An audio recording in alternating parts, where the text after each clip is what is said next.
Looking to take your financial knowledge to the next level? You're in the right place. Welcome to Ask Ralph, offering accounting, technical, and financial advice. Whether you're looking to save taxes or improve your business, he's got you covered. Here's your host of Ask Ralph, Ralph Eastup Jr. Welcome back to the Ask Ralph Show. One of the questions I routinely get in my practice is, hey Ralph, how can I avoid being audited by the IRS? And I always say that's a great question. And there was a fantastic article on Tax Pro today where they talk about the 12 red flags that trigger an IRS audit. It was written by Daniel Hood, published on April 5th of this year. And I thought this was really a good thing to talk about. The first thing they mention here, and I think this is very important, the ongoing decline in scrutiny. Millions of tax returns examined by the IRS, and they've got a graph here, and you can't see it through the radio, obviously. But in 2010, it was 1.74. Now in 2017, we're down at 1.06. So the number of tax returns examined by the IRS drops every year to the point where the agency now audits just 0.5% of all returns. But remember, that still amounts to over 1 million squirming taxpayers. So here are some red flags that may, bring the IRS's attention. Red flag number 1, misreporting or not reporting income. And this is really a no-brainer in my view. Making sure that you report all the income from your W-2 forms, 1099s, any kind of income that you receive is very important. If you sold any stock, if you have any investment accounts, misreporting or not reporting income is one of the main red flags, because like I've said before, the IRS is going to get a report of this income that you didn't file, and they're going to match it up to your return, and you're going to get a notice. Now, IRS flag number 2 is earning more than $200,000. In fiscal year 2017, the IRS audited just 0.2% of most returns of taxpayers with under $200,000 in income, but it was 4 times as more likely to audit those between $200,000 and $1 million in income, looking at 0.8% of those returns. So the moral of the story is, as you make more income, the likelihood of you being audited is greater. That doesn't mean don't go out and make more income. It just means that if you're in that income threshold, you want to make sure that you're doing a good job of documenting your returns so that if you get audited, you're able to provide all the audit documentation that's needed. The next one is big changes in income. And this is something that I do hear a lot of my clients talking about, is whether it's a scary drop or a significant increase, major changes in income catch the IRS's eyes. For example, let's say that you own your own small business and you generally report $80,000 in income from your small business. And then all of a sudden the next year you report $20,000 in income. I would not be surprised if that didn't result in you getting an audit. Now, that doesn't mean you're going to, but it just means that's something you need to keep in mind. So, and it may be very justifiable. You might be able to say, listen, I had open heart surgery and I couldn't work 6 months. Obviously that's something you can document.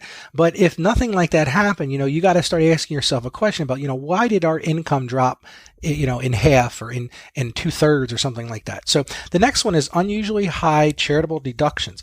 And this is something I really try to keep my clients in check about. The IRS has been implementing stricter rules for documenting charitable giving for some time, as well as paying attention to claims for deductions that are higher than average for the taxpayer's income. Now, next year, with the Tax Cuts and Job Acts, it's expected to significantly decrease the number of people who itemize their charitable contributions, which could have the unexpected side effect of making unusual claims stand out even more. So I think that's a very good point. Make sure you've got documentation for your charitable contribution. If you're given those bags to the Salvation Army, the Goodwill, make sure you've documented that. I had a client in today and he had taken pictures of the things he gave to the Salvation Army. I thought it was a great idea and listed each one of those things out. It all comes to, I don't want anybody to get, scared to death about an audit, because an audit is nothing more than your opportunity to provide the IRS with documentation that proves what you said, but just make sure you have that documentation. Now, the next one is unusually low salaries. And this is something that affects my subchapter S corporation clients a lot, and let's say, for example, that you own a window cleaning business and you've set it up as a subchapter S corporation, and your window cleaning business makes, $100,000 a year, and you're taking a salary of $12,000. Well, obviously that doesn't look real good, because the IRS is requiring anybody who owns a subchapter S corporation to take a reasonable salary from that business. Now, I don't know what reasonable means. It depends on the business. I generally try to target, a particular client, at least 50% of the net income. I think that's reasonable. But, another thing you could look at is like, I've had clients that were in a particular field, like let's say you're a computer programmer, and let's say the average computer programmer makes, $55,000 a year. Well, if you've got your own computer programming business, especially if it's just you running it, and you're only taking a salary of $20,000, I think you're asking for trouble, which might be an IRS red flag. The next one here is the wrong Social Security number. And that's important, that you need to make sure that you get the correct information on your tax return. And it mentions here in this article that you're going to get rejected. Well, obviously, if you're filing electronically and your name and Social Security number don't match, that's going to be flagged right away. Now, another big one that we talk about here is hobby losses, and I see this one very frequently. The IRS has some very specific rules and guidelines for what qualifies as a business and what's just a hobby that can cost a lot of money, and some of those hobbies like horse racing and horse breeding will often generate increased attention. Now, this is something that I have seen, where people will go buy a ranch or go buy, a big piece of property, and they'll say, well, Ralph, I'm going to write this off because I'm training racehorses. Well, I'm going to tell you right now, this is an area you need to be very careful that there have been a ton of audits in this area. Now, if you're actually training racehorses, and you're spending money to do that, again, don't let this scare you. Just be cautious and make sure that you're documenting your information. Now, the next one is considered inconsistent alimony reporting. Now, this one is something that is really going to go away with the Tax Reform Act, because note that changes to the Tax Cuts and Jobs Act alimony for divorce settlements made after December 31st, 2018 will no longer be deductible. So that one really, let's not spend a lot of time on it. Now, this next one is something that I do talk to a lot of clients about, and that's the home office.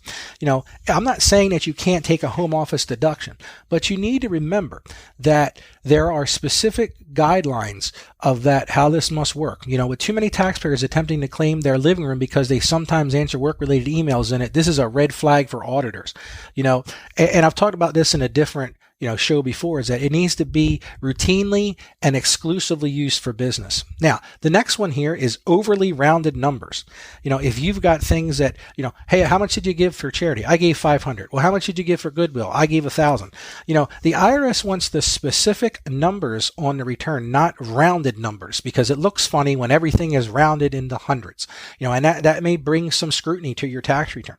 The next one is big meal and entertainment expenses. And this is something that the IRS is really cracking down on with the new tax code. So there should be less, issues here. But again, it's all about documentation.